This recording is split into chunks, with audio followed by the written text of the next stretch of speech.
முடிஞ்ச வரைக்கும் அந்த குழந்தைக்கு ரெஸ்பாண்ட் பண்ணுங்கன்னு சொல்லுவோம். இதுக்கு உதாரணத்துக்கு இப்போ உங்கள் ஹஸ்பண்ட் ஆஃபீஸ்லேருந்து வராங்க, வேலையாக இருக்கிற ஒரு வீட்டில் இருக்கிற மனைவிக்கு ஏன் இப்படி கத்துறீங்க அப்படின்னு நீங்கள் கேட்பீங்க.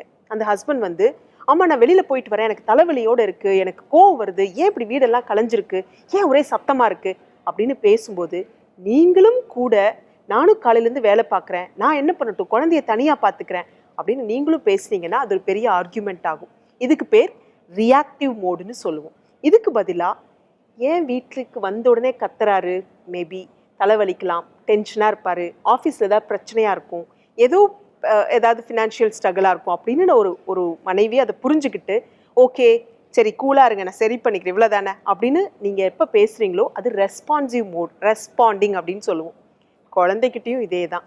நீங்கள் ரியாக்ட் பண்ண ஆரம்பிச்சிட்டிங்கன்னா இது ஒரு கண்டினியூஸ் ப்ராசஸ் ஆயிரும். அம்மா இதுக்கு சத்தம் போடுவாங்க, அப்பா இதுக்கு ஒரு பெரிய சவுண்டு கொடுப்பாங்க, அம்மா இப்போது கண்டிப்பாக ஏதோ ஒரு பண்ணாத அப்படின்னு ஒரு சவுண்டு வரும். அப்படிங்கிறதெல்லாம் அந்த குழந்தைக்கு ப்ரோக்ராம் ஆகுது. அப்போது உங்களைய ஸ்டிமுலேட் பண்ணணும், உங்ககிட்ட இருந்து வார்த்தைகளை வாங்கணும், சத்தம் போட வைக்கணுங்கிறத அந்த குழந்தைக்கு தெரியாமையே நீங்கள் ப்ரோக்ராம் பண்ணி வச்சிடுறீங்க. இனிமேல் அது 6 மாத குழந்தையோ 4 மாத குழந்தையோ குழந்தைகிட்ட சில விஷயங்களை ரெஸ்பாண்டிங் மோடில் பேசுங்க, ரியாக்டிவ் மோடில் சத்தங்களை கொடுத்து அந்த குழந்தைய மிரட்சிக்கு உண்டாக்காதீங்க.